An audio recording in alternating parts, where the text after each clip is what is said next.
Right mates, how's it going? In today's video, it's chapter 10 of The Last Guardian by Jeff Grubb. Quite a lot of stuff to get through in this chapter, so let's get... With Medivh awake again, things return to normal. Or as normal as they could be, in the mystical tower of displaced time and magic and stuff. But Khadgar's training resumed, and all was right in the world.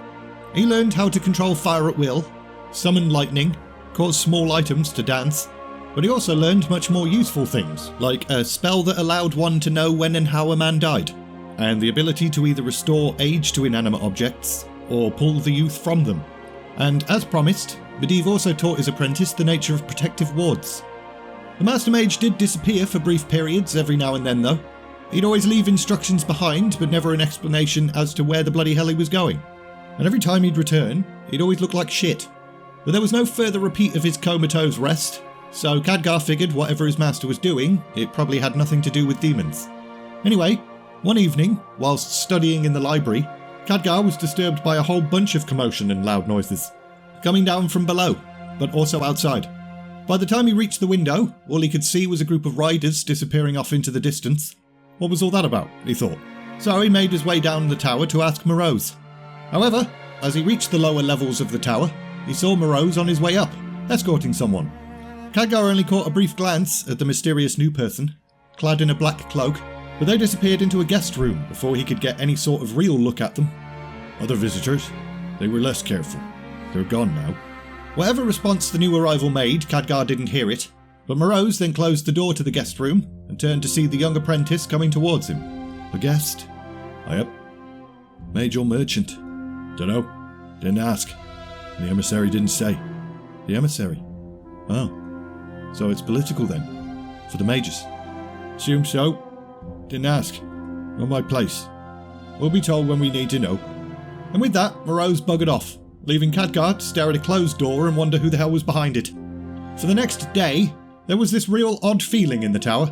Khadgar had become accustomed to there usually only being 3 or 4 people in the entire place, including himself. But now there was a new person, a 5th person, an upstart, and it was weird.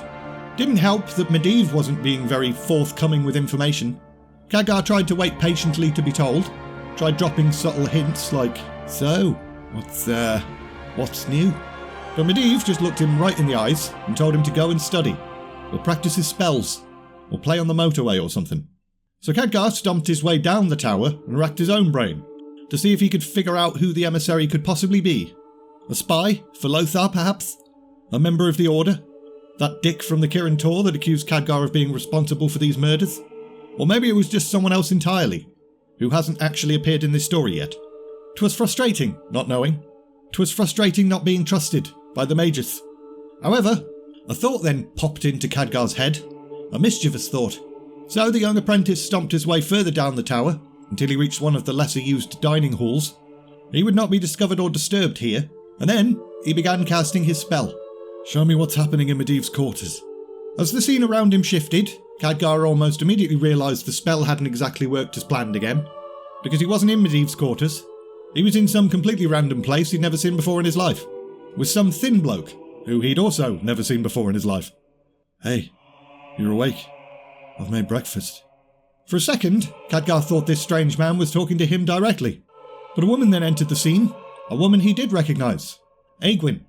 You seem to have gone to a great deal of trouble. Nihilus, shh. Prepare yourself, my dear, for the greatest breakfast you've ever tasted. Berries picked from the royal gardens, butter-fed ham and syrup. Nihilus, poached eggs. I'm leaving. Leaving? So soon? I thought we could maybe spend the day. No, I'm leaving. I have my own tasks to complete. Not a lot of time for pleasantries of the morning after. But I thought after last night you'd want to stick around for a while. No, there's no need for me to stick around at all. I already got what I came for. Khadgar winced.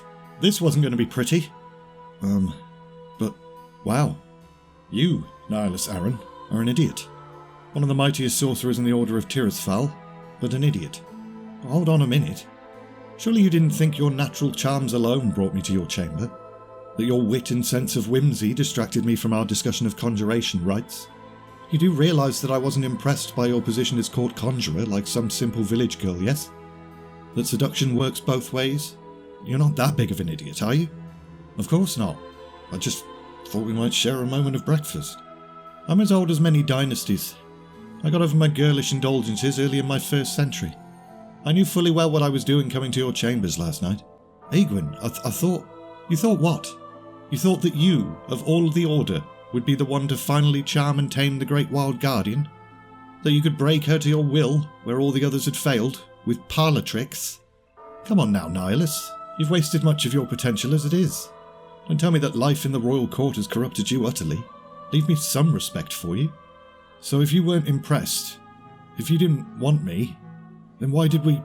I came to Stormwind for one thing I could not provide myself. A suitable father to my heir.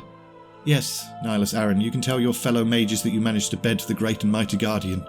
But you will also have to explain to them that you provided me with a way of passing on my power without the Order having any further say in it.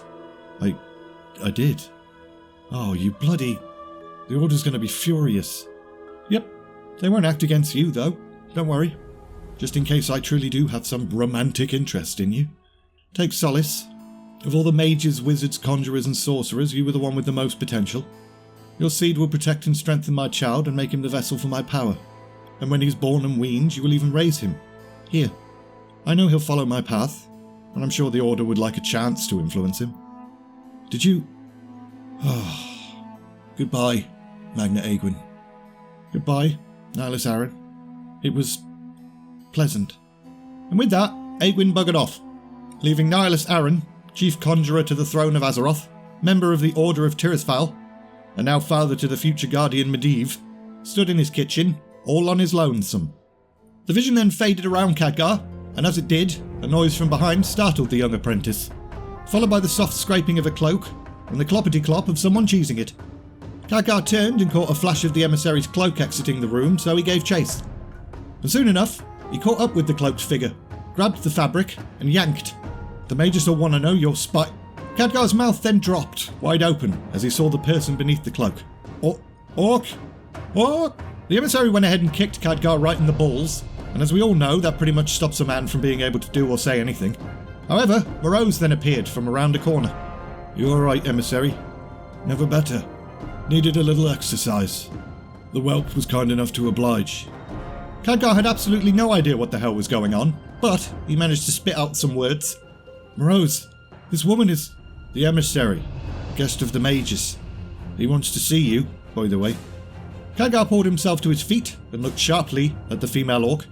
Make sure you tell him you've been snooping around. Doesn't want to see her. Wants to see you, apprentice. She's an orc. Half orc, actually. I surmise her homeworld has humans. Or near humans. Or at least had them within living memory. Hand me the calipers, will you? They tried to kill you, Master. And me. Orcs, you mean? Some orcs did try to kill us, yes. But I don't recall seeing Garona there. She wasn't in that group, was she? She's here as a representative for her people. Or at least some of her people. Garona. So that witch has a name, does she? Khadgar thought. Prejudice, meh. Look, we were attacked by orcs. I had a vision of attacks of orcs. I've been reading communications from all over about raids and attacks by orcs. Every mention of them speaks of cruelty and violence. They're dangerous and savage. She kicked you in the balls, didn't she? That's beside the point. Right. So what is your point? She's an orc. Dangerous. Savage. And she's just wandering around the tower. Half orc. She's about as dangerous as you are, young trust. And she's my guest. So I would appreciate it if you treat her with a little bit more respect. Khadgar sighed and then tried a new approach. So she's the emissary. Yes? For who? Who's she the emissary for? One or more of the clans currently inhabiting the Black Morass. Not quite sure which ones yet. We haven't got that far. So you led her into our tower, and yet she has no official standing. Medivh then let out a weary sigh. She's presented herself to me as a representative of some of the orc clans that are presently raiding Azeroth. If this matter is going to be solved, then someone has to start talking. And by the way, this is considered my tower, not ours. You are my student here, my apprentice, and you're here at my whim. And as my apprentice, I expect you to keep an open mind. There was a bit of silence, but I don't think Khadgar calmed down much. So she represents whom some, none or all of the orcs. For the moment, she represents herself. Not all humans believe the same thing. There's no reason to believe all orcs do either. Here's a question for you, Khadgar. With your natural curiosity, why are you not already trying to pull as much information out of her as possible, instead of telling me I should not do the same? Do you doubt me? My abilities to handle a single half-orc? Again, silence. And Khadgar felt that now familiar warm feeling around his face cheeks. I worry about you at times. I seem to be worrying about a lot of things these days. Sir, I think Garona's a spy. I think she's here to learn as much as she can, to be used against you later. There, I said it. Medivh then glanced directly at Khadgar, and a wicked smile formed on his face. That is very much the pot calling the kettle black, young mageling. Or have you forgotten the very reason you were sent here in the first place? And we're leaving it there! Oh dear, they're falling out with each other. Don't fight, guys. You're like best friends, but also like father and son all merged into one and stuff. As usual, links in the description for the book, my Patreon page, my Discord, all of that stuff. If you enjoyed this video, like, subscribe, all of that stuff. And all that's left to say is, thanks for watching, and see ya!